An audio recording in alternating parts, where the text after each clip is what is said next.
નમસ્કાર. વેબિનારમાં જોડાયેલ દરેકનું સ્વાગત છે.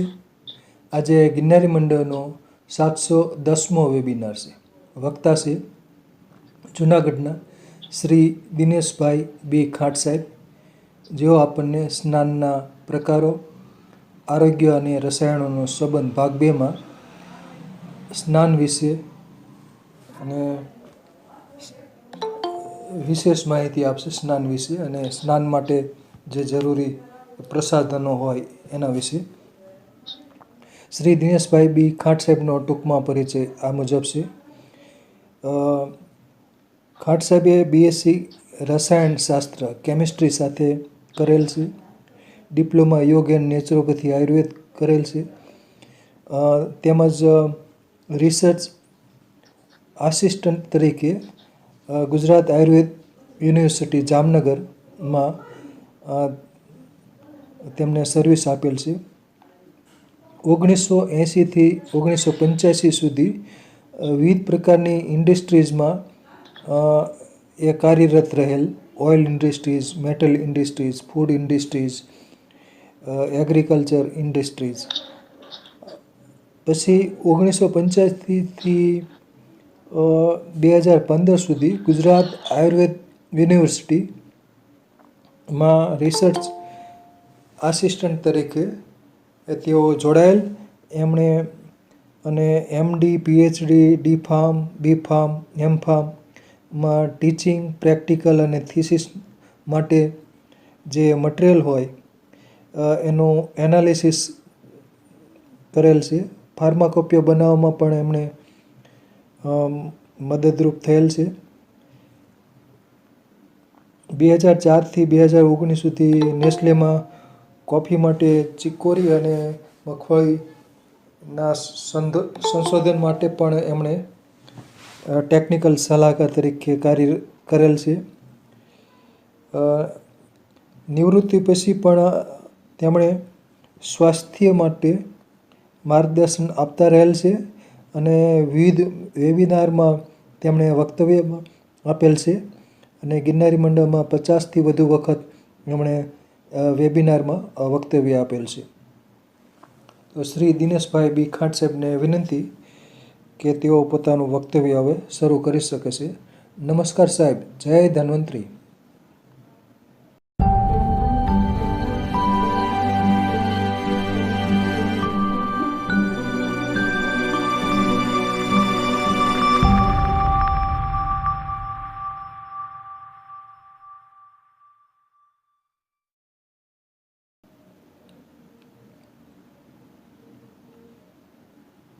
નમસ્કાર સર. ખાંટ સાહેબ નમસ્કાર. નમસ્કાર. જય ધન્વંતરી.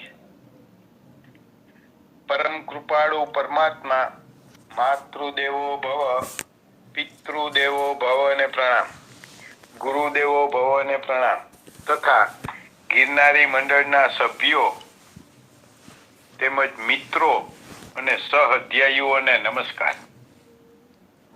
મારો આ નવા વર્ષમાં પહેલો વેબિનાર છે. આથી આ બધા સહઅધ્યાયીઓને નૂતન વર્ષના રામ રામ. આજે ગિરનારી મંડળનો 710મો વેબિનાર છે. આ વેબિનારમાં હું દિનેશ બી ખાંટ ચાલો સુખને અવસર આપીએ એ અંતર્ગત આરોગ્ય અને આધ્યાત્મિકનો સમન્વય ભાગ 55માં સ્નાનના પ્રકાર, આરોગ્ય અને રસાયણોનો સંબંધ ભાગ 2માં હું મારું વક્તવ્ય શરૂ કરું છું. આ પહેલાના મારા સ્નાનના પ્રકાર ભાગ 1 ગિરનારી મંડળ વેબિનાર 681માં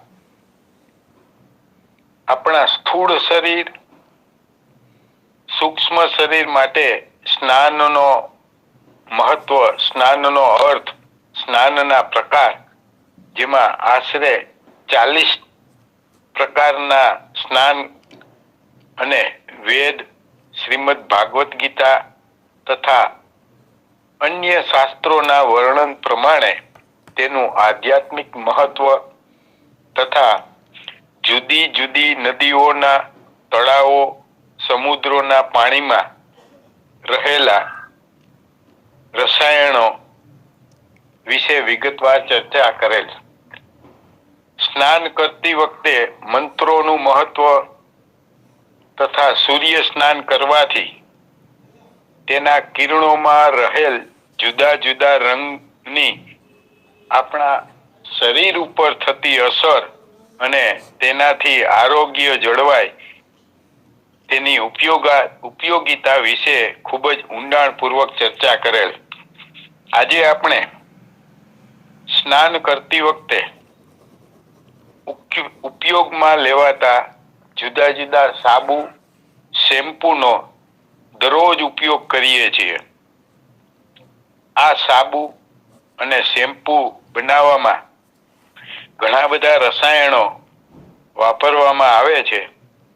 આ રસાયણો આપણા શરીરને, ચામડીને ઉપયોગી અથવા નુકસાન કરતા વિશે આપણે થોડું ઊંડાણપૂર્વક ચર્ચા કરીશું. સ્થૂળ શરીરને સ્વચ્છ રાખવા માટેની પદ્ધતિઓ, એટલે કે આપણું બાહ્ય શરીર છે એને સ્વસ્થ અને ચોખ્ખું રાખવા માટે, સ્વચ્છ રાખવા માટેની પદ્ધતિ તો પ્રાચીન સમયમાં વરસાદ તથા નદી, તળાવો, સમુદ્રમાં સ્નાન કરવાનું ખૂબ જ મહત્વ શાસ્ત્રોમાં જોવા મળે છે અને જુદા જુદા તહેવારો નિમિત્તે જુદા જુદા સ્નાનનું મહત્વ પણ શાસ્ત્રોમાં વર્ણવેલ છે. સ્થૂળ શરીરને સ્વચ્છ ચોખ્ખું રાખવા માટે, ખાસ કરીને ચામડીના આરોગ્ય માટે સ્નાન કરવાનું મહત્વ છે અને બાહ્ય શરીર ચોખ્ખું હોય તો આપણા સૂક્ષ્મ શરીર માટે પણ ફાયદો થાય છે. પ્રાચીન કાળમાં મનુષ્ય માટીનો ઉપયોગ કરી શરીરને સાફ રાખવા, મેલને દૂર કરવા ઉપયોગ કરવામાં આવતો.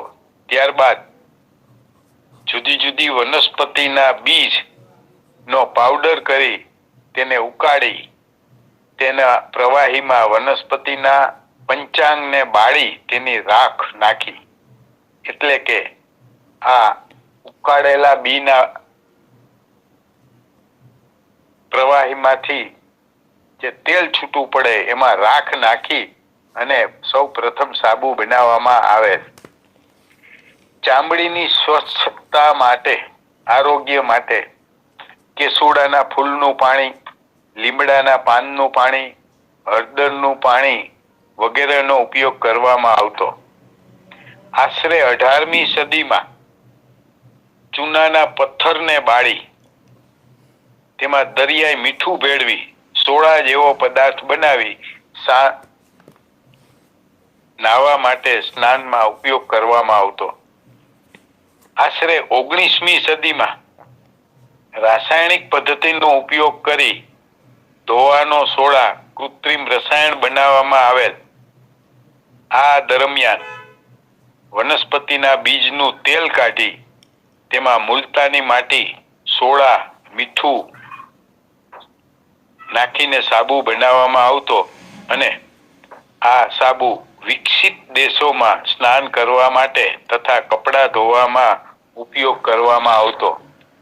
આપણા જીવનમાં જેમ જેમ વિજ્ઞાનના શાસ્ત્રોનો ઉપયોગ થતો ગયો તેમ તેમ પરિસ્થિતિને અનુકૂળ થવા સાબુ બનાવવાની જુદી જુદી પદ્ધતિઓ વપરાશને પહોંચી વળવા, ઉત્પાદન ક્ષમતા, સાબુની સાચવણી, તેનો જથ્થો સાચવવો, વાતાવરણની અસર સામે રક્ષણ, રંગ, સુગંધ, પેકિંગ, માર્કેટિંગને ધ્યાનમાં રાખી અને ખાસ કરીને 20મી સદીમાં અનેક સાબુની જુદી જુદી વેરાયટીઓનું ઉત્પાદન કરવામાં આવે છે.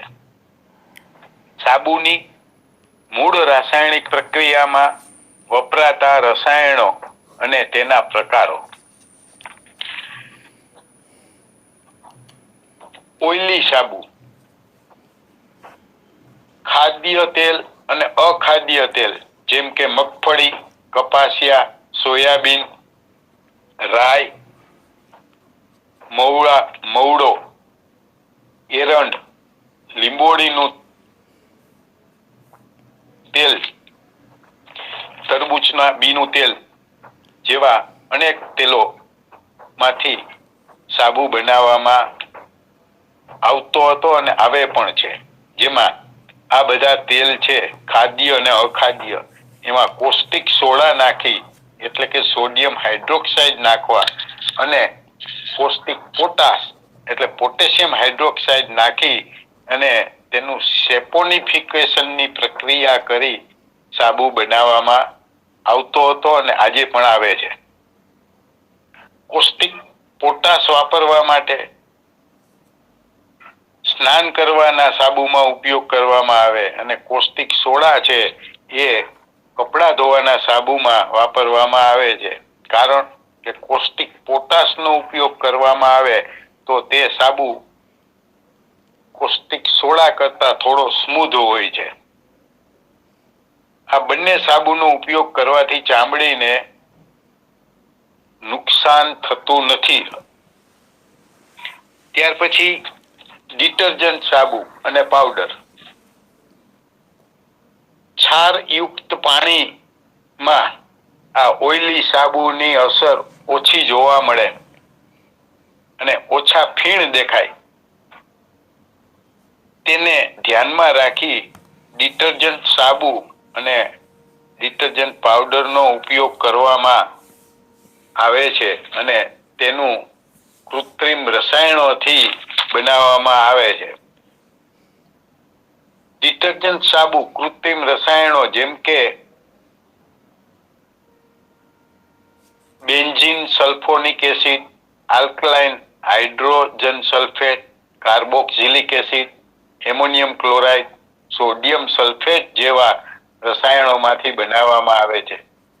ડિટર્જન્ટ સાબુ ચામડીને નુકસાન કરે છે તેમજ કપડાં ધોવામાં આવે ત્યારે કપડામાં સાબુ રહી જવાથી શરીરમાં ખંજવાળ આવવી આવા એની આડઅસરો થાય છે. તેમજ ડિટર્જન્ટ સાબુથી કપડાના કલર પણ ડલ થઈ જાય છે, ઓછા થઈ જાય છે. આ એમની આડઅસર છે.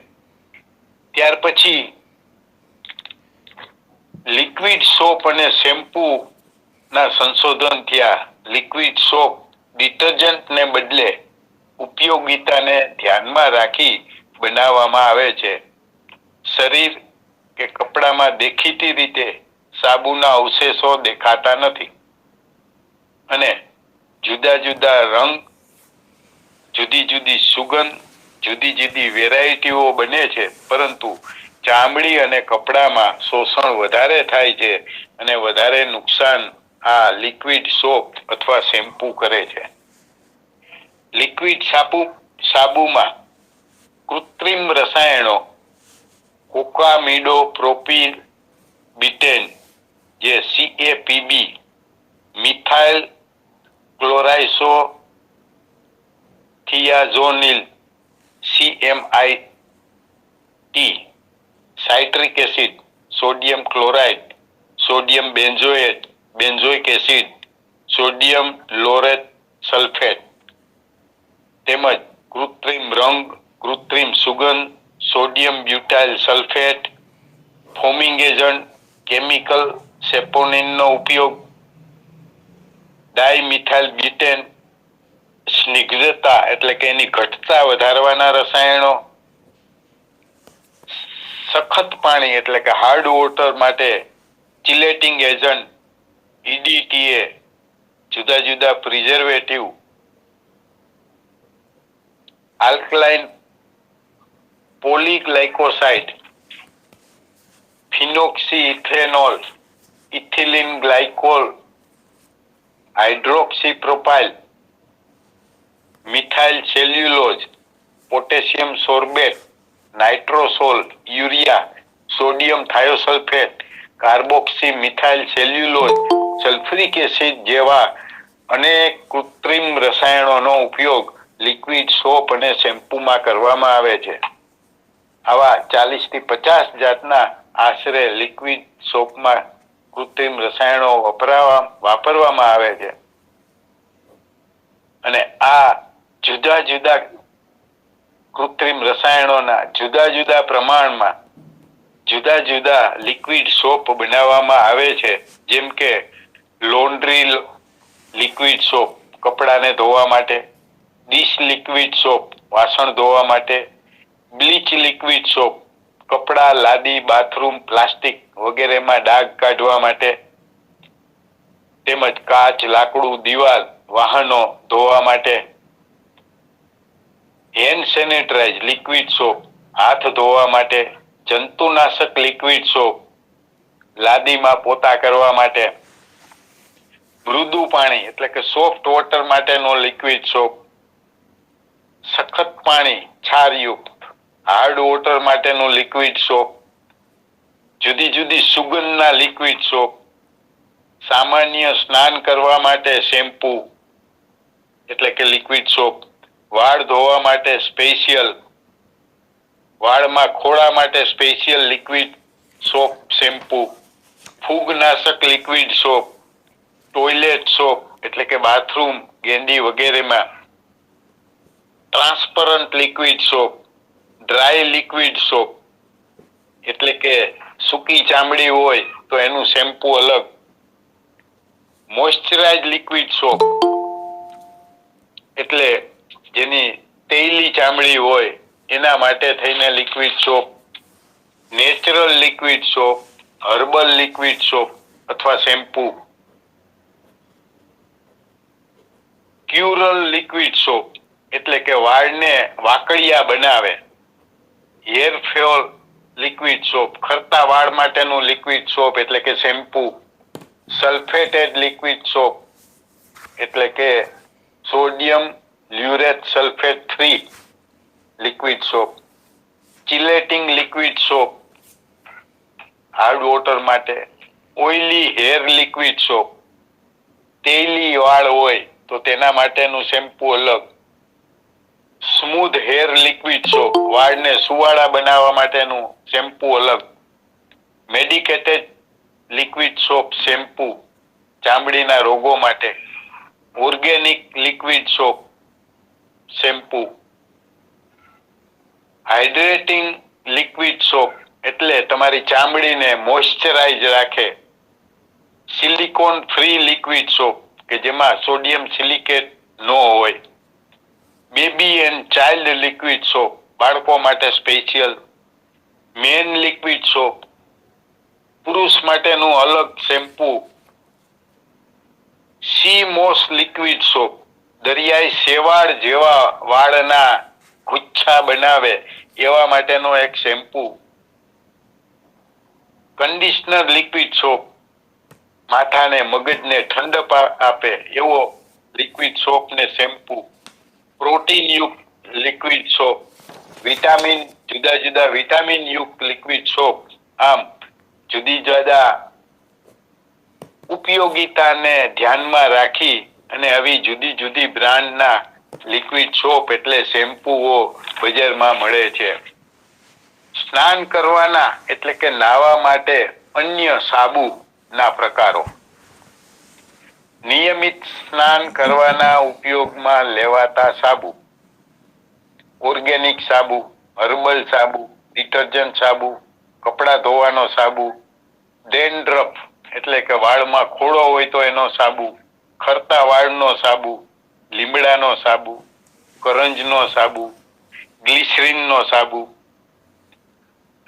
ઓઇલી ચામડી માટેનો સાબુ અલગ, સૂકી ચામડી માટેનો અલગ, સલ્ફર સાબુ, મેડિકેટેડ સાબુ, એન્ટીસેપ્ટિક સાબુ, સખત પાણીમાં વપરાતા ક્ષારવાળા પાણીનો સાબુ, સામાન્ય પાણીનો સાબુ, વાસણ ધોવાનો સાબુ, બ્લીચિંગ સાબુ, સિકાકાઈ સાબુ, અરીઠા સાબુ, એલોવેરા યુક્ત સાબુ, સુખડનો સાબુ, પંચગવ્ય સાબુ, વિટામિન યુક્ત સાબુ. આમ સાબુ પણ અનેક ઉપયોગિતાને ધ્યાનમાં રાખી બનાવવામાં આવે છે. સાબુનો ઇતિહાસ જોઈએ તો પહેલા સાબુ પ્રાણીઓની ચરબી અને વનસ્પતિને બાળી તેની રાખ અને મુલતાની માટીમાં પ્રથમ સાબુ બનાવવામાં આવેલ. ત્યારબાદ જુદી જુદી વનસ્પતિના તેલ અને કોસ્ટિક સોડા અથવા કોસ્ટિક પોટાશ અથવા ધોવાના સોડાનો ઉપયોગ કરી સાબુ બનાવવામાં આવતો હતો. પરંતુ સૌપ્રથમ સારી ગુણવત્તા વાળો સાબુ કે જેમાં વનસ્પતિના તેલ, ખાદ્ય અને અખાદ્ય તેલ, આ તેલને ફેટી એસિડ સાથે કોસ્ટિક પોટાશ કે કોસ્ટિક સોડાનું સેપોનિફિકેશન કરી બનાવવામાં આવતો સાબુ અને આ ઓઇલી સોપ કહેવાય કે જેમાં ફક્ત બે જ વસ્તુ હોય, તેલ અને સોડા. અને આ સારા સાબુની ગુણવત્તાનો એક મુખ્ય પેરામીટર હતો જેને TFM કહેવાય, એટલે કે ટોટલ ફેટી મેટર કહેવામાં આવે. આ TFM 75 થી જેટલી વધારે એટલો સાબુ સારો. ને આજે સાબુમાં TFM લખેલું આવે છે. આ ઓઇલી સાબુમાં ફીણ વળવાનું પ્રમાણ ઓછું જોવા મળે છે, પરંતુ આ ઓઇલી સાબુથી સ્નાન કરવાથી વાળ, ચામડી, આંખ કે બીજી કોઈ પણ આડઅસર થતી નથી. સમયાંતરે ઓઇલી સાબુમાં સસ્તો કરવા માટે તેમાં સોડિયમ સિલિકેટ, મીઠું, સોપસ્ટોન એક પ્રકારની જમીનમાંથી નીકળતી પ્રોસેસ કરેલી માટીનો ઉપયોગ કરવામાં આવે છે. ત્યારબાદ આધુનિક વિજ્ઞાનના રસાયણોનો ઉપયોગ કરી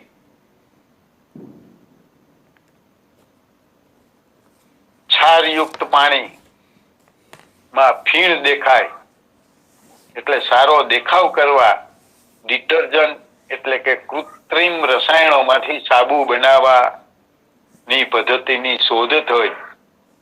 આ ડિટર્જન્ટ સાબુમાં સલ્ફર યુક્ત રસાયણો એટલે કે sulphuric acid, sulphur trioxide, chlorosulphonic acid, fatty alcohol, tetrapropylene, alkali benzene sulphate જેવા તત્વો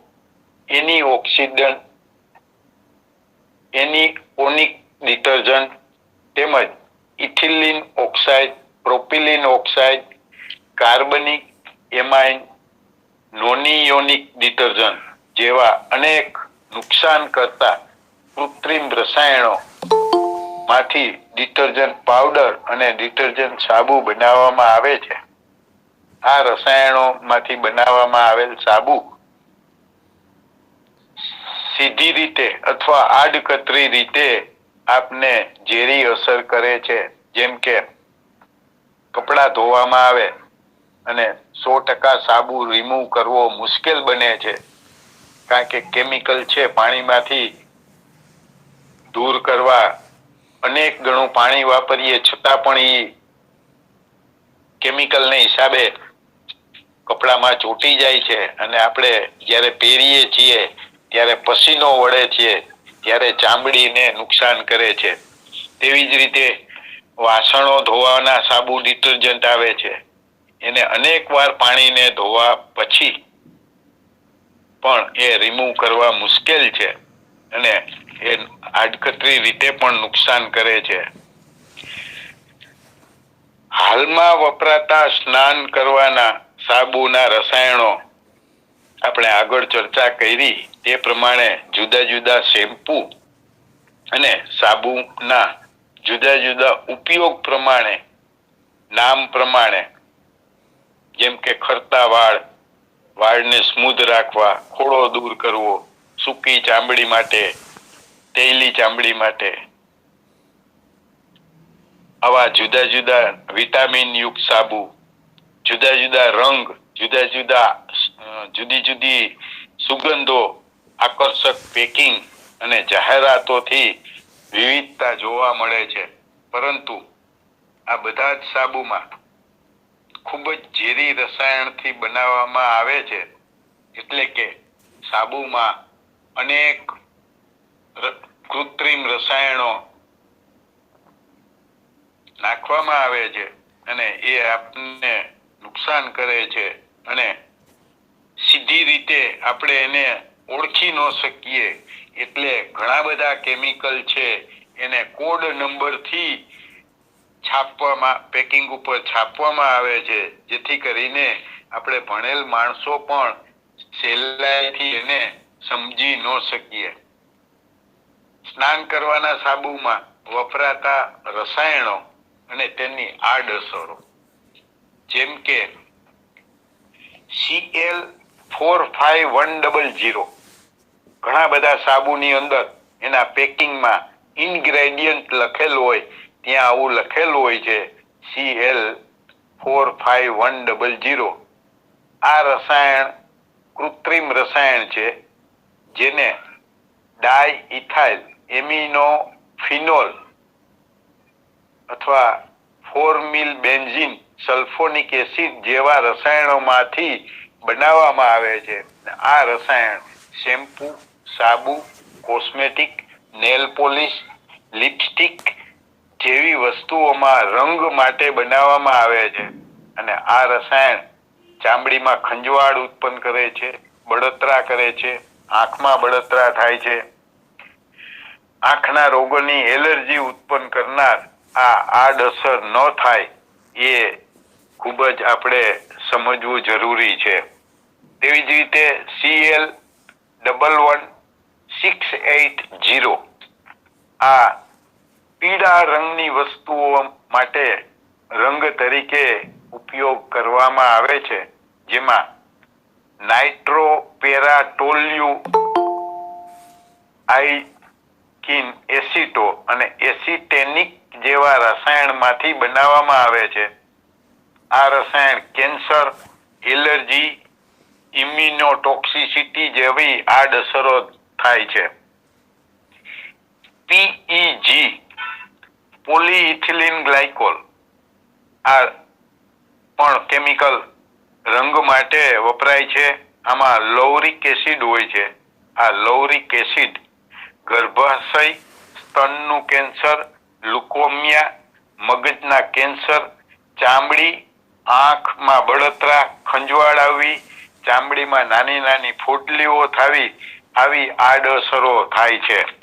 ત્યાર પછી Cl12490 આ લાલ રંગ માટે રસાયણ વપરાય છે. ત્યાર પછી C18H30038 linear alkyl benzene sulphonic acid, એટલે કે જેને આપણે જાણીએ છીએ એસિડ સ્લરી, એ પણ ચામડીના રોગો, આંખને નુકસાન કરે છે. ત્યાર પછી ટોકોટ્રિઓનોલ અને ટોકોફિરાઇલ એસિટેટ આ પણ ચામડીને નુકસાન કરે એવા કેમિકલ છે. આ રસાયણ ઉપરાંત વિટામિન ઈ ના ગ્રુપનું છે અને આ રસાયણ 4 પ્રકારના હોય છે. આલ્ફા, બીટા, ગામા, ડેલ્ટા નામથી ઓળખાય છે. વાનસ્પતિક તેલ, લીલા શાકભાજી, તેલીબિયામાં હોય છે, જે આપણે આહારમાં લઈએ છીએ અને ખાઈએ છીએ ત્યારે આ વિટામિન ઈ ના ગ્રુપનું રસાયણ આપને શરીરને સુડોળ બનાવે છે. સ્નાયુ, ચામડીને બધા એને ઉપયોગી થાય છે, મગજના કાર્યને ઉપયોગી થાય છે.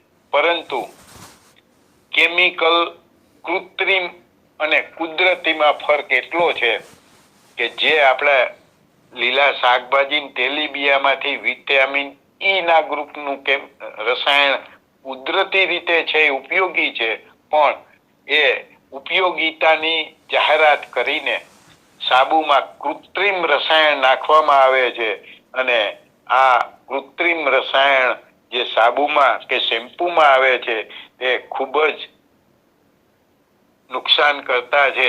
કારણ કે કૃત્રિમ રૂપે રાસાયણિક પ્રક્રિયાથી સાબુ, શેમ્પૂ, હેર ઓઇલ માં નાખવામાં આવે છે અને કહેવામાં આવે છે કે વિટામિન ઈ યુક્ત પણ આ ચામડીને, આંખને, સ્નાયુઓને ખૂબ જ નુકસાન કરે છે. ત્યાર પછી સોર્બિટોલ. આ રસાયણ કાર્બોહાઈડ્રેટ એટલે ખાંડનો એક પ્રકાર છે. આ સાબુને સૂકવવા દેતો નથી, એટલે કે ભેજ પકડી રાખે. એટલે સાબુ સુકાઈ જાય તો દેખાવ બગડી જાય, એટલે વેચાણ વેલા મોડું થાય તો તમને સ્મૂધ નવો જ લાગે. એના માટે થઈને આ સોર્બિટોલ જો આહારની વસ્તુમાં કુદરતી રીતે હોય તો આપણા શરીરને શિયાળાની અંદર સૂકી હવામાં પાણીને રાખીને ચામડીને સ્મૂધ રાખે છે, એ સાચી વાત છે. પરંતુ તેને કૃત્રિમ રીતે બનાવીને જો એ સાબુમાં નાખવામાં આવે તો પણ એ ખૂબ જ નુકસાન કરતા છે અને ચામડીના ઘણા બધા રોગો થાય છે. ચામડીને સ્પર્શ કરવાથી તેની આડઅસરો થાય છે. ત્યાર પછી BHT બ્યુટાઇલ રેડ હાઇડ્રોક્સીટોલ્યુન અને BHA બ્યુટાઇલ રેડ હાઇડ્રોક્સી એનિસોલ આ પણ ચામડીને કેન્સર જેવા અનેક રોગો થવાની શક્યતા છે. MCI મિથાઇલ ક્લોરોઆઇસોથાયોમેથિલોન આ રસાયણ આંખમાં બળતરા કરે છે. ચામડીમાં કોઈ પણ ઘા કે ખંજવાળ થઈ હોય તો રૂઝ આવવામાં વાર લાગે છે. તેમજ ચામડીમાં ખંજવાળ આવવાથી ખરજવા જેવા ચેપી રોગોનું માધ્યમ બને છે. BPA બ્યુટાઇલ પ્રોપિયોનાલ્ડિહાઇડ આ રસાયણ સુગંધી દ્રવ્ય છે, એટલે કે સાબુ અને શેમ્પૂમાં સુગંધ તરીકે વપરાય છે. આ સુગંધ નાકમાં જાય, ગળામાં જાય, ફેફસામાં જાય કે આંખમાં જાય તો બળતરા કરે છે. ત્યાર પછી CPB કોકેમિડોપ્રોપિન બ્યુટેન આ રસાયણ કોપરેલ તેલમાં ફેટી એસિડ સ્વરૂપે હોય છે, પણ એ કુદરતી હોય છે અને કૃત્રિમ બનાવી અને આ વાપરવામાં આવે છે. તો આ સાબુમાં જ્યારે વપરાય છે ત્યારે કોપરેલ તેલની ગુણવત્તાને ધ્યાનમાં રાખી સરખામણી કરી અને આ કૃત્રિમ સાબુ અને શેમ્પૂમાં નાખવામાં આવે છે તો તેની આડઅસર થાય છે અને ચામડીમાં ખંજવાળ ઉત્પન્ન કરે છે. જીરેનિયોલ આ પણ સુગંધી પદાર્થ છે. કુદરતી રીતે જુદી જુદી સુગંધિત પદાર્થ મોનોટર્પિનોઇડ સ્વરૂપે મળી આવે છે. મોટા ભાગના ફ્રૂટ જેમ કે સિટ્રોનિલ, રોઝ ઓઇલ, પામરોઝા, લીંબુ, પીચ, રાસબરી, દ્રાક્ષ, પ્લમ, સફરજન, સંતરા, તરબૂચ, પાઇનેપલ, સ્ટ્રોબેરી, મોસંબી જેવા અનેક ફળોની જે સુગંધ છે આ મોનોટર્પિનોઇડ ગ્રુપને હિસાબે છે. પરંતુ શેમ્પૂમાં અથવા સાબુમાં અથવા તો બીજા કોસ્મેટિકની અંદર જુદી જુદી સુગંધો માટે જે રસાયણ નાખવામાં આવે છે એ કૃત્રિમ છે અને આ કૃત્રિમ રસાયણ છે એ ઘણી જગ્યાએ વપરાય છે. શેમ્પૂ, સાબુ, ખાદ્ય પદાર્થ, બિસ્કિટ, ચોકલેટ, આઈસ્ક્રીમ, કોસ્મેટિક જેમ કે આપણે સ્ટ્રોબેરીની ફ્લેવર વાળી ચોકલેટ ખાઈએ છીએ, પીપરમેન્ટ ખાઈએ છીએ, આઈસ્ક્રીમ ખાઈએ છીએ, તો આ કૃત્રિમ રસાયણ વાળા છે એ પણ ખૂબ જ નુકસાન કરતા છે. પણ જો એનું યોગ્ય પ્રમાણ ન જળવાય અથવા તો વારંવાર ખાવામાં આવે, જેમ કે પ્રોડક્ટમાં પ્રમાણ બરાબર હોય નિયમ પ્રમાણે, પણ તમે ઘણી વખત વારંવાર અઠવાડિયામાં 4-5 દિવસ કે આઈસ્ક્રીમ ખાતા હો, કે આજે આઈસ્ક્રીમ ખાધી, કાલે ચોકલેટ ખાધી, પરમ દિવસે શ્રીખંડ ખાધું, પછીનું એટલે કે દરરોજ તમારા શરીરની અંદર રેગ્યુલર આવા કેમિકલ જતા હોય તો એ ખૂબ જ નુકસાન કરતા છે. અને આ રસાયણ જે છે તે ચામડી, કાન, નાક, ગળું, શ્વાસની બીમારી, મગજની બીમારી, એન્ઝાયટી, ફેફસાની બીમારીમાં ખૂબ જ નુકસાન કરે છે. આપણે એમ વિચારીએ છીએ કે મેં તો મહિનામાં એક જ વાર ખાધું, પણ આજે સ્ટ્રોબેરીની ફ્લેવર ખાધી, કાલે પાઇનેપલની ખાધી. તો આ બધી ફ્લેવરો મોટે ભાગે જે છે એ કેમિકલ સ્વરૂપ એક સરખા છે. ફ્લેવરો જુદી છે એટલે થોડું મોલેક્યુલર એનું અલગ હોય, પણ એની આડઅસરો કૃત્રિમની છે એ બધાની સરખી છે. કોમારીન આ રસાયણ મીઠી સુગંધ માટેનું છે અને કૃત્રિમ રીતે બનાવેલ રસાયણ વિટામિન કે ને અવરોધે છે. એટલે આપણા શરીરમાં આહારમાં આવેલું વિટામિન કે અથવા એને બનવા માટેની પ્રક્રિયાને અવરોધે છે અને લોહી ગંઠાવા માટે આ જવાબદાર છે. એટલે હાર્ટ એટેક, નળી બ્લોકેજ માટે આ કોમારીન કૃત્રિમ રીતે બનાવેલું રસાયણ આપણા માટે ખૂબ જ ખતરનાક છે. આ પણ ચોકલેટ, બિસ્કિટ, આઈસ્ક્રીમ જેવા શેમ્પુ અને સાબુમાં પણ વાપરવામાં આવે છે. ત્યાર પછી સોડિયમ કોકાયલ આઇથિયોનેટ આ રસાયણ ચામડીમાં ખંજવાળ ઉત્પન્ન કરે છે. આલ્ફા આઇસો મિથાઇલ આયોનોટ આ રસાયણ ચામડીમાં ખંજવાળ, લાલ ચામડી કરે છે, ચામડીમાં સોજો ઉત્પન્ન કરે છે.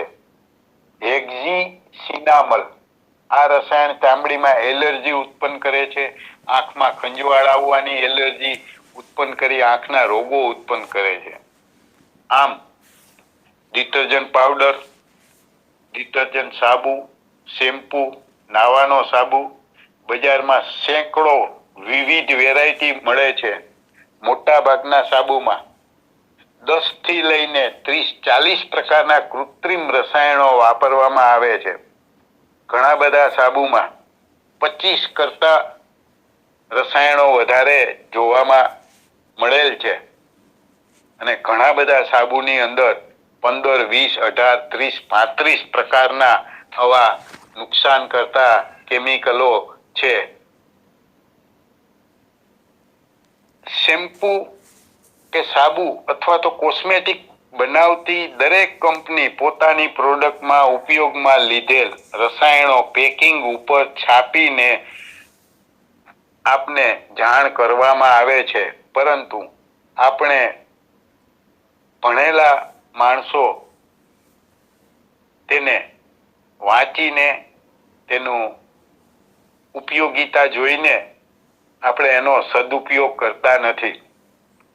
પણ કંપનીવાળા નાની એવી ચોકલેટની અંદર પણ એના કલર, એની ફ્લેવર, એ કેમિકલના નામ કોડથી, જગ્યાના અભાવે ઘણી વખત કોડ હોય, છાપીને દે છે, પણ આપણે એને ધ્યાન દેતા નથી. આ આપને ખૂબ જ નુકસાન કરતા છે. ઘણી બધી કુદરતી product, herbal product, organic product ના નામે જોવા મળે છે, પરંતુ હર્બલ પ્રોડક્ટની સાથે કૃત્રિમ રસાયણોનું પ્રમાણ એટલું બધું હોય છે અને કુદરતી રસાયણ ના ફાયદાની સામે કૃત્રિમ રસાયણનો ગેરફાયદો વધારે હોય છે. એટલે આવા હર્બલ, કૃત્રિમ કે ઓર્ગેનિક પ્રોડક્ટને પણ આપણે ઊંડાણપૂર્વક તપાસીએ તો આ ખબર પડે કે આપને કેટલું નુકસાન કરતા છે. જેમ કે આપણે કોઈ સ્વીટ બનાવીએ, એમાં 1 કિલો ખાંડના વપરાશની સામે 100 ગ્રામ ખાંડ અને 900 ગ્રામની સામે સેકેરીન નાખીએ તો ઈ પ્રોડક્ટ આપણી છે ઈ નેચરલ છે, હર્બલ છે કે ઓર્ગેનિક છે એવું ટાઇટલ આપણે આપી શકીએ? તો કારણ કે આપને ખબર છે કે 100% ખાંડ હોય તો કહેવાય, તો આ શેમ્પૂની અંદર 2% અરીઠાનો પાવડર નાખ્યો હોય, 2% લીમડાનું તેલ નાખ્યું હોય અને બીજા આવા કેમિકલ નાખ્યા હોય તો એને હર્બલ કે ઓર્ગેનિક કેવી રીતે કહી શકાય? અથવા તો એનો ફાયદો શું મળે? આને ગંભીરતાથી વિચારવાની જરૂર છે. આમ કુદરતી અને કૃત્રિમ રસાયણોની આડઅસરોને ખૂબ જ ઊંડાણપૂર્વક અભ્યાસ કરીને આવા વાપરવા જોઈએ અને શક્ય એટલો વપરાશ જરૂર મુજબ જ્યારે આપને અગવડતા હોય અને ઉપયોગ કરીએ એ અલગ વસ્તુ છે, પણ જ્યારે આપણી પાસે સગવડતા છે, સમય છે, બીજા ઉપર આધાર નથી, ત્યારે એનો ઓછામાં ઓછો ઉપયોગ કરીએ અને આપણા શરીરની તંદુરસ્તી જાળવવી એ ખૂબ જ જરૂર છે. સાબુ અને શેમ્પૂને બદલે કુદરતી રીતે આપણું શરીર સ્વીકારી શકે અને તેની આડઅસર ન હોય અથવા નહિવત હોય તેવી પ્રોડક્ટ વાપરવી જોઈએ. શેમ્પૂને બદલે અરીઠા, સિકાકાઈ, આમળાનો પાવડર સાંજે ગરમ પાણીમાં પલાળી રાખી દેવા અને સવારે ગાળીને ઉપયોગ કરી શકાય. પણ જ્યારે ઉતાવળ હોય અથવા બીજાના ઘરે હોય, બહારગામ હોય, ત્યારે આપણે ગમે તે વાપરીએ, પણ મહિનામાં 20 કે 25 દિવસ આપણે આ કુદરતી વસ્તુ વાપરીએ તો આપણે 80-90% આપણા રોગોને બચાવી શકીએ, એની સામે રક્ષણ મેળવી શકીએ. સાબુ માટે ઓઇલી સોપ કે જેમાં વનસ્પતિના બીજનું તેલ અને કોસ્ટિક સોડા અથવા કોસ્ટિક પોટાશ આ બે જ વસ્તુમાંથી બનાવેલો સાબુ એ વિશ્વનો સૌથી સારામાં સારો સાબુ ગણાય. આ ઓઇલી સોપમાં ઘણી વખત સોડિયમ સિલિકેટ સોપસ્ટોન વપરાય. આ સાબુ સ્નાન કરવાથી કોઈ આડઅસર થતી નથી. આ ઓઇલી સોપમાં જુદી જુદી વનસ્પતિના પાન, ફૂલનો રસ, જુદી જુદી વનસ્પતિના પાવડરનો ઉકાળો કરી તેના રંગ પ્રમાણે વાપરવામાં આવે હોય તેવા સાબુથી સ્નાન કરવાથી આડઅસર થતી નથી, પરંતુ તેમાં બીજા કોઈ કૃત્રિમ રસાયણો જેવા કે સુગંધ, રંગ, પ્રિઝર્વેટિવ, ફોમિંગ એજન્ટ જેવા રસાયણો હોવા જોઈએ નહીં. જેમ કે કુદરતી સુગંધ માટે લીંબુ, સંતરા, મોસંબીની છાલનો ઉકાળો અને એની સુગંધ, રંગ માટે હળદર, કવડી એટલે કે કસુંબીના ફૂલના પાંદડાના ભૂકાનો ઉકાળો, ગળીના પાનના બ્લુ કલર, ભાંગરાના પાનનો ઉકાળો લીલો કલર, લીમડાના પાનનો ઉકાળો લીલો કલર, આવા કુદરતી કલર નાખીને બનાવેલા સાબુ હોય પણ એમાં પ્રિઝર્વેટિવ ન હોય તો એ પણ ખૂબ જ ફાયદાકારક છે અને નુકસાન કરતા નથી. છેલ્લા 2 દાયકાથી ચામડીના રોગો અને આંખના રોગો ખૂબ જ વધતા જાય છે. ચામડીના રોગોને એલર્જીના નામથી વર્ણવે છે. એલર્જી એટલે શરીરને અનુકૂળ ન આવવું. જ્યારે જે વસ્તુ શરીરને અનુકૂળ ન આવે અને તેનાથી થતા રોગો દવાથી મટાડવા ખૂબ જ મુશ્કેલ થઈ જાય, પરંતુ કુદરતી વસ્તુ આંતરિક શરીર કે બાહ્ય શરીર માટે અનુકૂળ બનાવવા ખૂબ જ સરળ છે. પણ કૃત્રિમ રસાયણોથી બનેલી વસ્તુ શરીરને ક્યારેય અનુકૂળ થતી નથી. કૃત્રિમ રસાયણો શરીરને અનુકૂળ બનાવવા પ્રયત્નો કરવા પણ નહીં, પણ સૌથી સરળ ઉપાય છે કે આવા કૃત્રિમ રસાયણો જીવનમાં શક્ય તેટલા ઓછો ઉપયોગ કરીએ, અગવડતા સિવાય એનો ઉપયોગ ન કરીએ અને જો શક્ય હોય તો ઉપયોગ કરવો જ નહીં. આમ આરોગ્ય જાળવવું એ આપણા હાથની વાત છે. ભગવાન શ્રી કૃષ્ણએ ગીતાજીના અધ્યાય 6 શ્લોક નંબર 5 ખૂબ સરસ વર્ણન કરેલ છે. આત્મા એવમ હિ આત્મન બંધુ, આત્મા એવમ રીપુ આત્મન. માણસ પોતે જ પોતાનો મિત્ર છે અને માણસ પોતે જ પોતાનો શત્રુ છે. આ જ વસ્તુ સ્વાધ્યાય આ અધ્યાય 6 ના 6ઠ્ઠા શ્લોકમાં કીધું છે.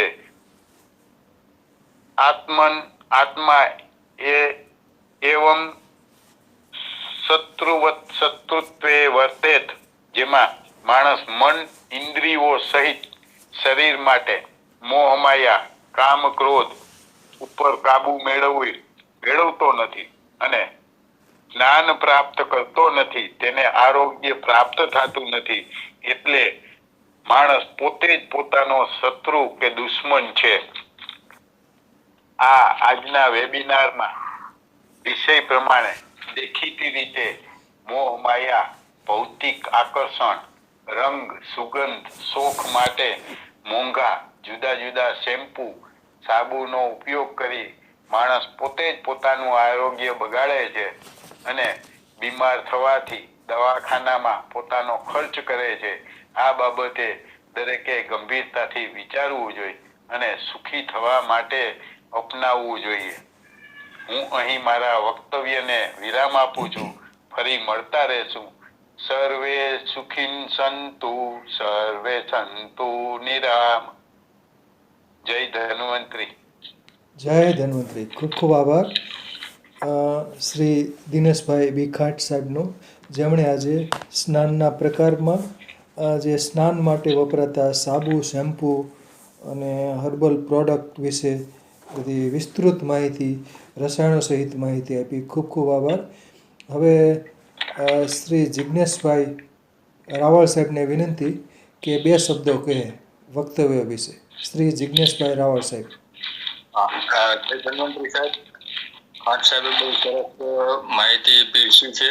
હવે મારો કંઈ ખાસ જવાબ જેવું નથી અને બહુ સરસ રસાયણથી થતા ગેરલાભ, એની આડઅસરો અને કેવા કેવા રસાયણો શું આપણા શરીર ઉપર અસર કરે છે, એના શું નામ છે, એના કોડ નંબર, વિસ્તૃત માહિતી આપણને આપી.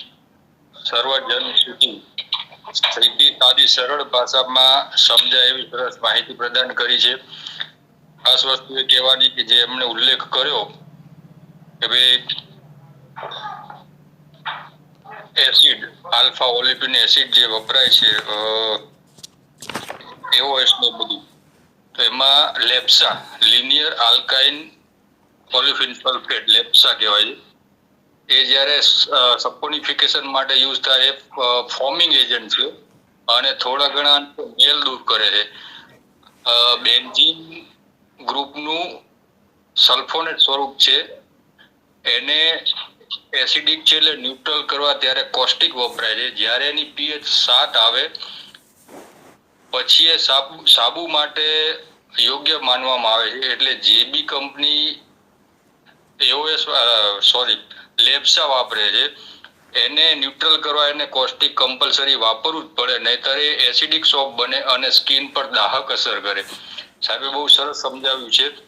અને એ પછી બીજા વિવિધ ફિલરો સાહેબે કીધા, બહુ સારી એની રજૂઆત કરી સાહેબે.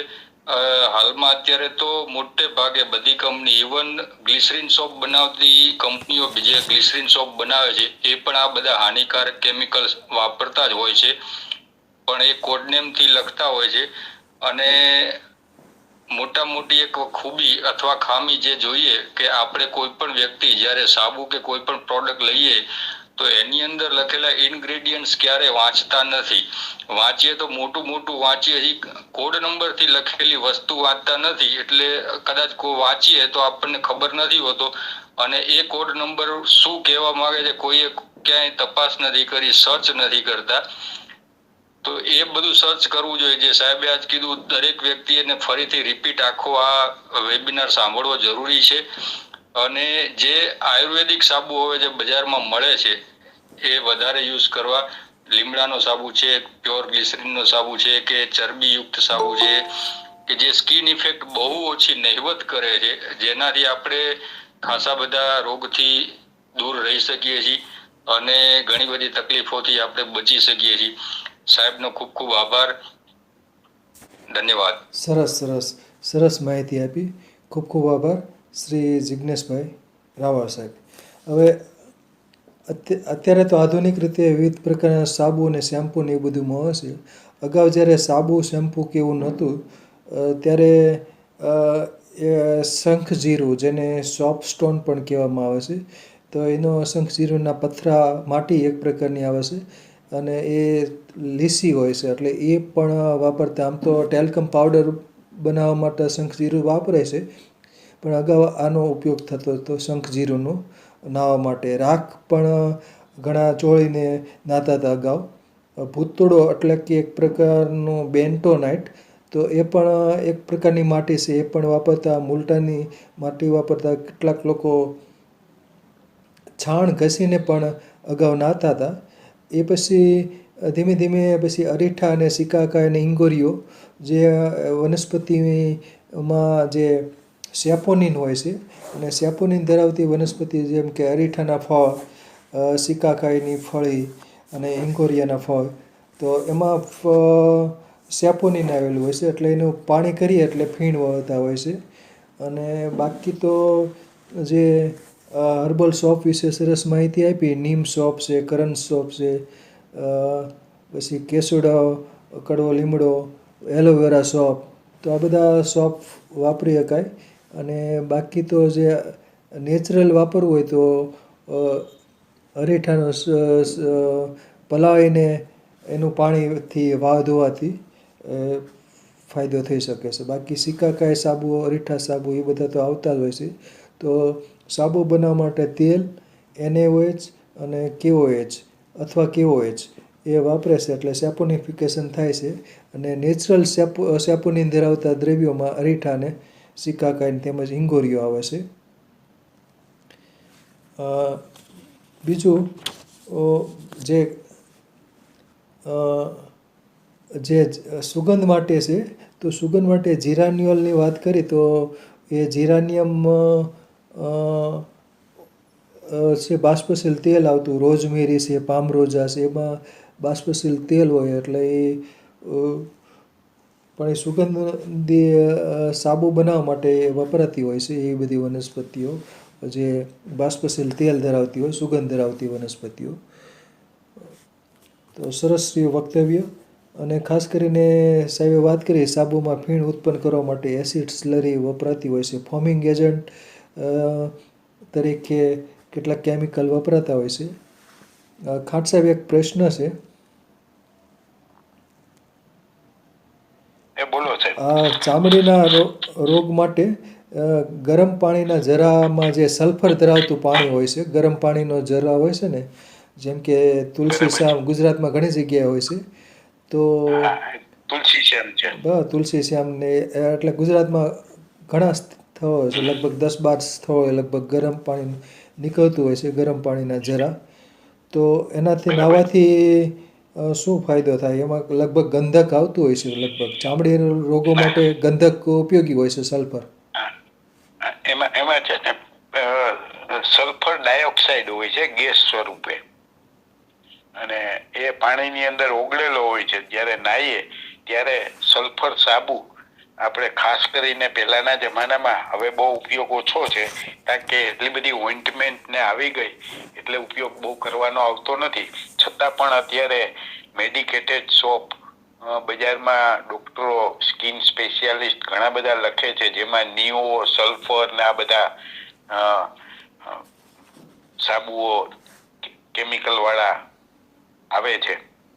તો સલ્ફરનો સૌથી વધારે ઉપયોગ સ્કિન ડિઝીઝના માટે પણ ડોક્ટરો લખી આપતા હતા. આ જે પાણી છે, ગરમ પાણીના જરા, તો એની અંદર સલ્ફર, એટલે પાણીની અંદર તમે સલ્ફર નાખો તો પણ પાણી ગરમ થાય. એટલે એ જે ગરમ પાણી છે એ પણ સલ્ફરને કારણે જ છે, અને એ પાણીની અંદર સલ્ફર ડાયોક્સાઇડ છે, અને એ એન્ટીસેપ્ટિક તરીકે સારામાં સારું કામ આપે છે. વાહ વાહ, સરસ સરસ. એટલે મેં 1981માં હિન્દુસ્તાન લીવરની અંદર સુપ્રીમ લક્સમાં જ્યારે કેમિસ્ટ તરીકે પહેલી નોકરી જોઈન્ટ કરેલ, ત્યારે આ સાબુ વિશે લગભગ ખૂબ જ ઊંડાણપૂર્વક આ જ્ઞાનનો લાભ મળેલ. 81માં હિન્દુસ્તાન લીવરમાં કેમિસ્ટ તરીકે, પ્લાન્ટ કેમિસ્ટ તરીકે સર્વિસ કરેલ છે. વાહ વાહ, સરસ. અ, અત્યારે હર્બલ શોપ ઘણા બધા અવેલેબલ પણ હોય છે, મેડિકેટર શોપ હોય છે, મુલતાની માટી એવા શોપ પણ આવતો હોય છે. અ, એમ કે અગાઉ જે ભૂતળો વાપરતા બેન્ટોનાઇટ, તો એના વિશે પ્રકાશ પાડો. બરાબર. બેન્ટોનાઇટ છે એ કલર એબ્સોર્બ કરે છે અને આપણા જેટલા બધા આયુર્વેદના એક્સ્ટ્રેક્ટ છે એના શુદ્ધિકરણમાં પણ વપરાય છે. ત્યાર પછી આપણા જેટલા બધા રિફાઇન્ડ તેલ આવે છે, જેમ કે કપાસિયા તેલ છે, એ કદાચ 1 કલાક પહેલાનું કોઈનું બ્લડ હોય અને જે કલર હોય એવા કલરનું તેલ હોય છે અને એ રિફાઇન કરીને પાણી જેવું બનાવે છે. તો એ રિફાઇન કરે છે ત્યારે બેન્ટોનાઇટ એની અંદર, જેને ફુલર્સ અર્થના નામથી પણ બજારમાં કોમર્શિયલ નામ છે, એને ઈ બેન્ટોનાઇટ બ્લીચિંગ એજન્ટ તરીકે, એટલે જે કલરિંગ મટીરિયલ છે, જેમ કે તમે શાકની અંદર બ્લીચિંગ એજન્ટ કરો તો એ ચટણી અને હળદરનો કલર ચૂસી લે, શાક સફેદ થઈ જશે. એટલે કલર એબ્સોર્બ માટેનું આ બેન્ટોનાઇટ છે.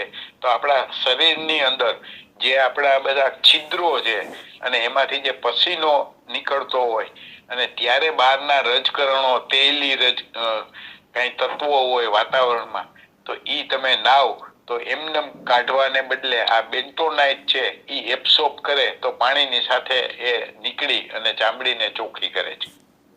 બરાબર, સરસ.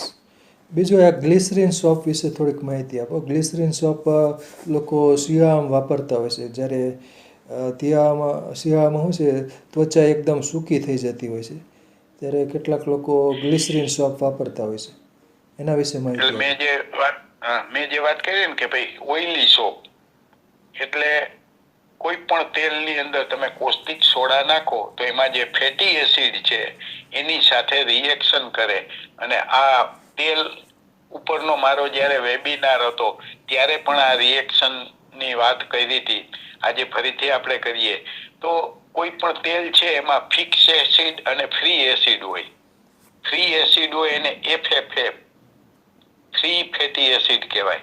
એટલે કોસ્ટિક સોડા છે ઈ પેલા તમારા ફ્રી ફેટી એસિડ ની સાથે રિએક્શન કરી અને જેમ આપણે દહીંને વલોવીને માખણ છૂટું પડે એવી રીતે એ ફોદા રૂપે છૂટું પડે છે અને ઈ 100% સેપોનિફિકેશન થયું કહેવાય.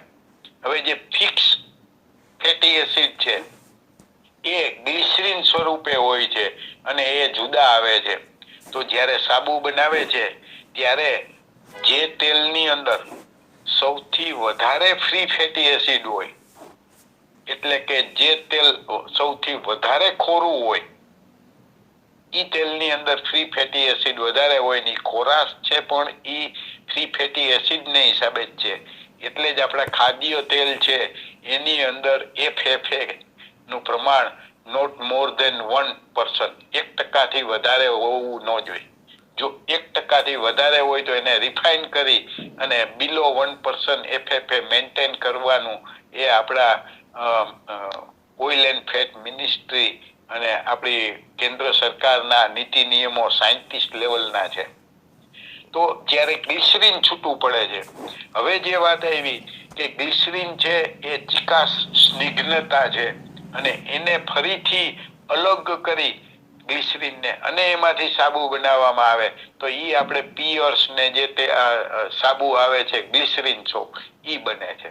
એટલે ફ્રી ફેટી એસિડ નો સાબુ છે ઈ આપણે વર્ષોથી વાપરીએ છીએ અને હવે આ બધા કેમિકલી વપરાય છે. ગ્લિસરીન સોપ છે એ ઘણા સમયથી આવે છે પણ હવે વપરાશ છે, નહીતર ગ્લિસરીન નો ઉપયોગ મેડિસિન તરીકે વધારે થતો હતો, હવે સાબુમાં થાય છે. કારણ કે જ્યારે તેલમાં ફ્રી ફેટી એસિડ નું રિએક્શન કરવામાં આવે ત્યારે કોમર્શિયલ ગ્રેડ નું ગ્લિસરીન બને છે અને એ સાબુ બનાવવામાં વપરાય છે. એને રિફાઇન કરીને સારી જાતનું છે મેડિકેટેડ, એટલે કે આપણે ઘણી વખત મોઢું આવી ગયું હોય અને ગ્લિસરીન લગાડીએ છીએ એમાં વપરાય છે. વાહ વાહ, સરસ સરસ સરસ માહિતી આપી. જયદીપભાઈ પટેલ બોલો. ખાટ સાહેબે બિલકુલ સાચી વાત કરી છે કે જે પેલું FF 1% થી ઓછું એટલા માટે રાખતા હોય છે કે આપણે બોડીમાં છે ને ફ્રી ફેટી એસિડ જ્યારે ફરતા હોય ને ફ્રી સાઇટ હોય જે ત્યાં કઈ પણ વસ્તુ જોડાઈ શકે તો એ પાછા ફ્રી રેડિકલ તરીકે ઓળખાય પછી એ શરીરમાં નુકસાન કરતા હોય છે અંદર જાય ત્યારે જ્યારે તેલની વાત હોય ત્યારે અને સાબુમાં બનાવવામાં જે છે પોટાશ એ પોટાશમાંથી છે ને સૌથી સારો સોપ બને છે ફ્રી ફેટી એસિડ ની જે ચેન છે એમાં ત્યાં જોડાય છે પોટાશના મોલેક્યુલ ને જેમ કે સ્ટીરેટ કહેવાય એને પોટેશિયમ સ્ટીરેટ બને એ potassium stearate act as a soap અને આ સોપ છે ને એ તેલ અને એની અંદરના ઇન્ગ્રેડિયન્ટ જે ગ્લિસરીન ને બધાને ભેગા કરવામાં મદદરૂપ થતું હોય છે એટલે એક રસ બનાવે એમ બધાને એકબીજાના ઘર્ષણ ઘટાડીને ઇન્ટરફેશિયલ ટેન્શન કહેવાય એને એકબીજા વચ્ચે તેલ અને એક્વિયસ મીડિયા વચ્ચે ઓઇલ અને એક્વિયસ મીડિયા વચ્ચે અને એના લીધે એક રસ સાબુ બનતો હોય છે અને જેમ કીધું એમણે કે પ્રી ફેટી એસિડ સાથે જોડાવા માટે છે ને બોન્ડ આવે 16 મોટા ભાગે 16 થી 18 કાર્બનની ચેન વાળા બધા ઓઇલ હોય મોટા ભાગે એમના સ્ટ્રક્ચર જોઈએ ને દોરીએ ને કેમિકલ સ્ટ્રક્ચર તો 16 થી 18 કાર્બનની ચેન હોય એમાં ડબલ બોન્ડ પણ હોય સેચ્યુરેટેડ અને અનસેચ્યુરેટેડ ફેટી એસિડ્સ કહેવાય છે તો ડબલ બોન્ડ તોડે અને ત્યાં જોડાય એ બધા અને પછી એના માટે હીટિંગ જરૂરી છે આ સેપોનિફિકેશન પ્રોસેસ માટે 1.5-2 કલાક હીટિંગ કરવું પડે અને ઘણીવાર સારું હીટિંગ થાય તો સારામાં સારું સોપ ફોર્મેશન થતું હોય છે એટલે અને જે TF વેલ્યુ પણ કીધી છે એ પણ ઇમ્પોર્ટન્ટ છે કે મોટા ભાગે છે ને ફેક્ટર જે છે જોવામાં આવે છે એનું TFM ફેક્ટર પણ જોતા હોય છે કે એના પરથી એની વેલ્યુ નક્કી થાય એમ ખૂબ સરસ વાત કરી છે ખાન સાહેબ તમે તમારા અનુભવની આજે સરસ બીજું આ જે ખાટ સાહેબ આ જે સાબુમાં ફીણ ઉત્પન્ન કરવા માટે કયા કયા કેમિકલ વપરાતા હોય છે સામાન્ય રીતે તમે એસિડ સ્લરી તો કીધું જ લગભગ એટલે જે હમણાં વાત થઈ ને એટલે કોઈ પણ તેલ છે એમાં આ તેલમાં આપણે ડિટેલમાં વિગતવાર ચર્ચા કરેલી છે ફરી આપણે રિપીટ કરીએ સેચ્યુરેટેડ અને અનસેચ્યુરેટેડ જે જામી જાય એ સેચ્યુરેટેડ જે ન જામે એ અનસેચ્યુરેટેડ જેમ કે પામોલિન છે કોકોનટ ઓઇલ છે કોકો બટર ઓઇલ છે કોકમનું ઘી છે આ બધા છે એ સાલસીડ ઓઇલ છે આ બધા સેચ્યુરેટેડ છે જે સેચ્યુરેટેડ ઓઇલ છે એમાં લગભગ 16 થી 22 કે 24 સુધીના કાર્બનની ચેઇન હોય છે અને અનસેચ્યુરેટેડમાં 36 સુધીની આપણે પણ ઘણી જોવા મળે છે જેમાં ડબલ બોન્ડ વધારે ટ્રિપલ બોન્ડ બહુ ઓછા એકાદો જ હોય છે બહુ નથી હોતા ડબલ બોન્ડ જે વધારે એ તેલ જલ્દી ખોરું થાય છે અને સિંગલ બોન્ડ હોય છે એમાં વાતાવરણમાંથી કે કોઈ ગરમીને કારણે ઓક્સિજન જોડાતો નથી એટલે ઓક્સિડેશન થતું નથી તો આ જે તેલ છે એમાં સ્ટીયરિક એસિડ છે કોઈ પણ તેલમાં 75% પ્રમાણ લગભગ 60 થી 75% સ્ટીયરિક એસિડ છે બાકી પામેટિક લિનોલિક લિનોલિનિક આવા જુદા જુદા એસિડ હોય છે જેમ કે પામ ઓઇલ છે એમાં પામેટિક વધારે છે એટલે પામ ઓઇલ કહેવામાં આવે છે અને એનું હાઇડ્રોજિનેશન કરીને સખત કરવામાં આવે અને એ સ્ટીયરિક સોડિયમ સ્ટીયરેટ બનાવવામાં આવે તો જેટલા બધા આપણા કોસ્મેટિકના પાવડર અને ઓઇન્ટમેન્ટ છે એમાં તેલમાંથી બનાવેલો પાવડર વાપરવામાં આવે છે હા સાહેબ હવે તમારો પ્રશ્ન શું હતો બરાબર છે એટલે સાબુમાં ફીણ ઉત્પન્ન કરવા માટે કયા કયા કેમિકલ હવે ફીણ જે વાત આવી તો આ જે આપણે છે એ સ્ટીયરિક એસિડ છે એમાં એટલે કે સોડિયમ હાઇડ્રોક્સાઇડ નાખો તો સોડિયમ સ્ટીરેટ સોડિયમ લિનોલેટ સોડિયમ પામેટ ઈ સ્ટ્રક્ચર જે બન્યું ને ઈ ફોર્મ ફીણ ઉત્પન્ન કરે છે, તેલ ચિકાસ કરે, પણ એમાં જો સોડિયમ જોડાય તો સોડિયમ સ્ટીરેટનો મોલેક્યુલર બને, પણ એ ફ્રી ફેટી એસિડનો છે એ અલગથી છે અને ગ્લિસરીનનો છે એ અલગથી છે, એટલે ફીણ કરે. પણ કૃત્રિમની અંદર સૌથી સસ્તું અને ફોમિંગ એજન્ટ છે અને મોટે ભાગે બધી જગ્યાએ જે વપરાય છે એ એસિડ સ્લરીના નામથી વેચાય છે. બરાબર અને છે. ઈ ચામડીમાં જ્યારે એબ્સોર્બ થાય છે અને આપણી ચામડીમાં જે પસીનો બહાર નીકળવો જોઈએ એ નીકળવા નથી દેતો, અને આપણા મળ રૂપે જે પસીનો છે એ ચામડીના નીચેના લેયરની અંદરથી ચામડીના રોગો કરવા માટે આ જવાબદાર છે. એટલે શેમ્પૂનો ઉપયોગ બને ત્યાં સુધી કરવો જ ન જોઈએ, અને નો કરવો એ સૌથી બેટર છે. બરાબર કારણ કે છે. એક પણ શેમ્પુ કે લિક્વિડ સોપ એસિડ સ્લરી સિવાય બને નહીં, અને કદાચ સારી જાતના કેમિકલ હોય તો એ કેમિકલના આડઅસરો તો બધાની સેમ જ રહેવાની એમ. બરાબર છે. જિજ્ઞેશભાઈ રાવળ સાહેબ કંઈક કહેવા માંગે છે, બોલો જિજ્ઞેશભાઈ રાવળ સાહેબ. અચ્છા સાહેબ, આપનો જે સવાલ છે કે ફોમિંગ કરતા એજન્ટો કયા, હા હા બરાબર તો છે. એક તો સાહેબ કીધું એ એસિડ સ્લરી હા લેપ્સા કહેવાય. ફોમિંગ ની અંદર 40 કે 45 જાતનું લિસ્ટ છે, એમાં જુદા જુદા છે ને એ ફોમિંગ એજન્ટો હોય છે, પણ કેમાં ફોમિંગ તમારે કરવું છે એના ઉપર છે. દાખલા તરીકે તેલ સાથે ફીણ કરવા છે તો આ એસિડ સ્લરી નહીં ચાલે. જ્યારે તમારે પાણીની અંદર કરવું છે તો એસિડ સ્લરી ચાલે. એવી જ રીતે તમારા આ બધા બબલ્સ ની ગેમ્સ ને બધા આવે છે તો એના ફોમિંગ એજન્ટના કેમિકલ અલગ અલગ હોય. એટલે તમારે શેમાં વાપરવા છે ને, દાખલા તરીકે આપણે ઓલું થર્મોકોલ ટાઈપનું આવે છે, એમાં એર બબલ જ્યારે કરે તો એરની અંદર એર બબલ્સ જ્યારે ઉત્પન્ન કરવા છે તો એ પણ એક જાતના કેમિકલ જ છે. બરાબર જેમ છે. કે આપણે ઢોકળાનો આથો આવે છે તો એ કાર્બન ડાયોક્સાઇડ થી જ થાય છે. બરાબર છે. જિજ્ઞેશભાઈ કંઈક કહેવા માંગતા, બોલો જિજ્ઞેશભાઈ.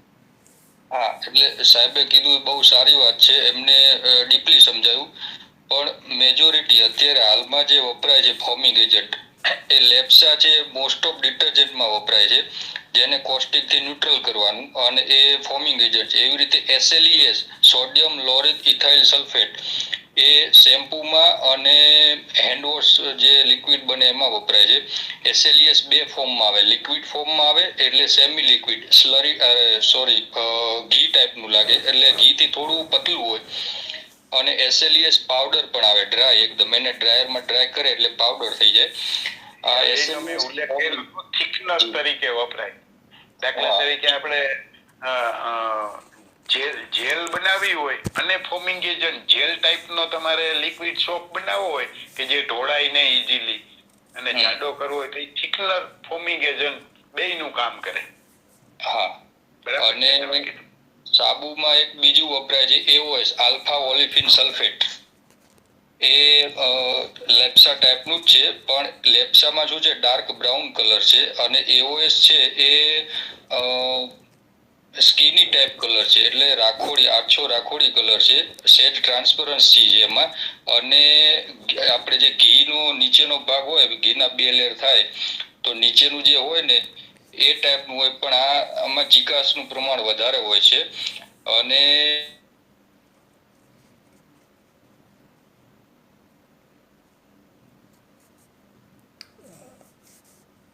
અવાજ બંધ થઈ ગયો જિજ્ઞેશભાઈ. તો સરસ માહિતી મળી ફોમિંગ એજન્ટ વિશે. સરસ રહ્યું વક્તવ્ય. ખૂબ ખૂબ આભાર. સરસ આભાર. સરસ સરસ.